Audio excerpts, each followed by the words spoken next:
Create Art Podcast. Commentary. Embodiment. Hello, friend. This is Timothy Chemo Bryan, your head instigator for Create Art Podcast, where I use my over 30 years of experience in the arts and education worlds to help you tame that inner critic and create more than you consume. Now, this week we're continuing on with our Kickstart Creativity, which is brought to us by Bonnie Smith Whitehouse, and it's 50 prompted cards to spark imagination. And if you've been listening this year, then you've heard this part before, but I'm going to tell it to the people that are, new to this. So my wife got me a deck of cards for the holiday in 2022. And I immediately thought, well, I'm the head instigator here at Create Art Podcast. Why do I need cards to spark my, inspiration and creativity? And these cards have really been a godsend. And they're color-coded. So the red cards in there are action cards. The blue cards are the intention cards. And we're working right now on the green cards, which are the perspective cards. And you can mix and match them. And it just kind of, it gives you one idea to ponder, to think about. And I'm doing one of these each week. So this week's card is Embodiment. So when I got this card, I was like, embodiment, what does that really mean? And it's kind of difficult to define, as you'll find out a little bit later on here. But let me read from the card. Let's read what Mrs. Whitehouse says. So embodiment takes us out of our heads, connects us, and liberates us in a way nothing else does. That makes a little bit more sense to me. So it's kind of, not detaching from ourselves, but it allows us to, not live in our heads too much. And I actually have a little bit of a story about that. That happened to me just the night before I recorded this. So one of my taglines, as you heard earlier, is, tame that inner critic. And mine can be really loud and relentless. And it was definitely doing that to me last night. It was making me question, being a father, being a husband, being a man of the world that I am. And it was really, throwing some low blows at me. And, I was like, I'm going to not feed into it. I'm going to, before I make any decisions, I'm going to sleep on it. And I will, revisit it in the morning when, I'm awake and I have a clear head. And when I did that, I was actually able to go to sleep fairly quickly after that. But, until I did that, until I got out of my head, until I got out of that rut, which a lot of us can get into, I wasn't going to go to sleep. I was going to, do a million things in my head and, do a million different plans. And I said to myself, you know what? We're not going to deal with that right now. We're going to wait until the morning. So sometimes we need to, if we have great plans, we need to just step back and go, no, that's not going to happen right now. We're going to give it some time to germinate and to fester inside of us. And then we'll release it at a later time when we have more energy to do it. So continuing on with the card that Mrs. Whitehouse gave us, says, what do Friedrich Nietzsche and Elizabeth Gilbert have in common? They danced each and every day. Be like them. Dancers use their bodies as their primary instruments, and dance is the first and most primal form of creative expression. Many of us find ourselves immersed in rationality and logic. Guilty. But where we pay attention to the knowledge, and sometimes our bodies, sometimes we pay attention to the knowledge, monotony, and sometimes sensations of our bodies, we remember and honor our embodied selves. So sorry about that. Now my MS decided it wanted to take over for a minute there for me, and I'm not letting it. I'm going to press on. So that is a really cool way, really cool perspective to look at embodiment. Like I said, I'm guilty of getting too logical with stuff, of getting too much into a process. So sometimes I just have to step out and say, you know what, we're not going to do this now, or we're going to do this when I have more energy, or we're going to not think on it too hard. We're just going to let it flow. And, a lot of people are into, letting things flow. And I think that's a good thing. I think you should let things flow and just let it happen. And if it doesn't happen, that's fine too. It's, and then we, put our stuff down and go do something else. Go do something else that we enjoy. So I do like to, make definitions pretty clear here. So this one I'm getting from Cambridge University, Cambridge Dictionary. And the reason I'm not using Merriam-Webster is because, Merriam-Webster used the word embodiment in their definition of embodiment. And I think that, I learned that in grade school. That's a no-no. You don't define a word with the word in the definition. So what Cambridge Dictionary does is they go, someone or something that represents a quality or an idea exactly. And that's where, I really have picked up embodiment. That was my initial, thought about it. This is what it's about, right? This is what it's all about. And actually, when I'm reading through this card, I'm finding out that it's not necessarily representing something exactly. That is a definition of it, but it's not the definition of it.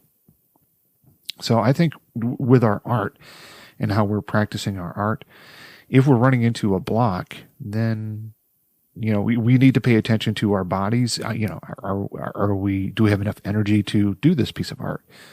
Do we have, everything laid out for ourselves? Do we even need to lay out anything for ourselves? Can we just go and do something and just, let that primal urge out and let your freak flag fly? Just saying. And I encourage you to let that freak flag fly. So let's get to the challenges for us on this one, because each of these cards have 3 challenges. First challenge is brainstorm ways to get out of your head and into your body. How might your body knowledge enrich the project you're thinking about right now? And you really need to be in tune with your body. I've learned that since my MS diagnosis. I've sometimes become over in tune with my body, and I've noticed that I have been under in tune with my body before the diagnosis. So we really need to know what our body is doing. If you're hungry, if you're hangry, you're hungry and it causes you to be angry, that can really affect your art. So, before you sit into your workspace, whatever that is, really check in with your body. What are you feeling? You might even want to make a note of it before you jump into a creative idea or endeavor. How are you feeling? And how are you feeling? And maybe that is the topic, or maybe that is the inspiration for the project that you're working on. But take that time to tune into your body before you do it. Now, when I was thinking about recording this, initially I was like, well, I'm just going to jump in and record this and be done, and then enjoy the rest of my Father's Day. But then I was like, you know what? I'm not really feeling it just yet. So I took some time, and I just was, watching some This Old House and Doctor Who, and then when I felt ready to do it, then here I am right now, jumping in and recording this for you at this moment. So really check in with your body and make sure that you're ready to start your creative project. Sometimes you need a little bit of time. Sometimes, go eat a meal or go take a walk, and you might find that you're interested in doing something else. So the next challenge is this. Maurice Ponty, P-O-N-T-Y, and I do have links in the show notes, asserted that our bodies are the principal means through which we develop our understanding of the world. And then I'd ask you to, draw a red card, which is an action card, and make something dedicated to the way the human body helps you understand your world. And like I said, I do have a link in the show notes about Maurice Ponty, and we have the Wikipedia on that. But really, this is the way, through our body is how we understand the world.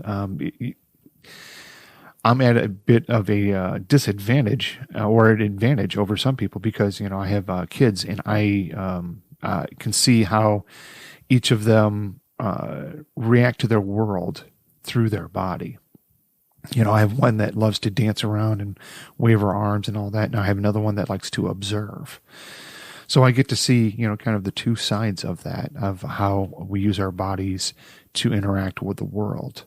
One of them just throws herself into it, and the other one stands back. And when she decides to throw herself into it, she throws herself into it fully, with thought, with intention. Whereas my other one doesn't, use any intention at all. So they have two very different ways to interact with the world, or at least they're choosing different ways to interact with the world.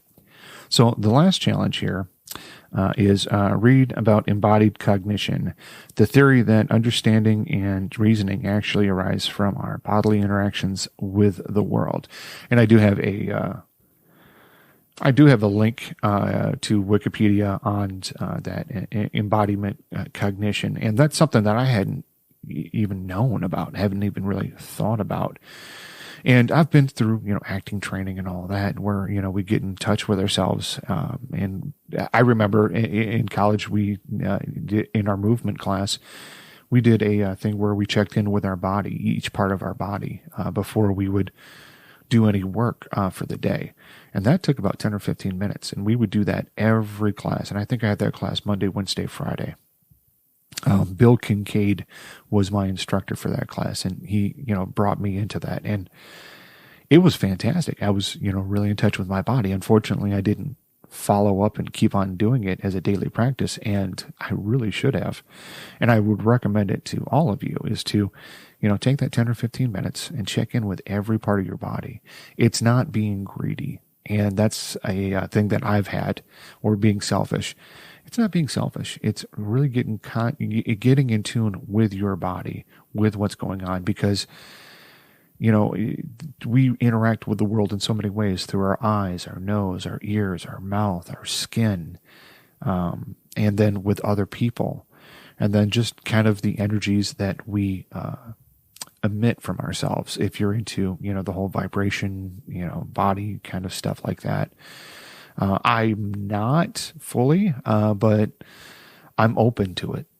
So, and different people have different energies, and some people are very draining, and some people are very, they'll charge you up and rev you up. And I have those people in my life, and the more of those people you have in your life, the better off you're going to be, because they're going to challenge you to do better each and every time. So that is what we have on embodiment. I hope you got something out of it. I know for me, I did get a ton out of it. And just to remind you too, we do have the Create Art Podcast newsletter on Substack. So if you're on the website, createartpodcast.com, and you're, listening to this through the website, fantastic. Thank you. Love you. But also you can subscribe to the newsletter, which I pop out about once a month. So nothing too crazy, and check it out. And it's all about stuff that, I'm thinking about through that month. So, and you can read the last few that I've done.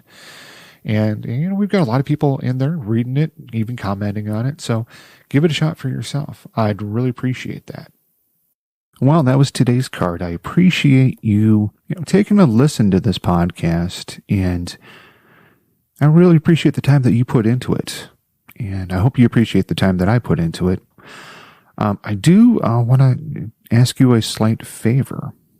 If you got any benefit out of this, I'd ask you to go ahead and share it with a friend.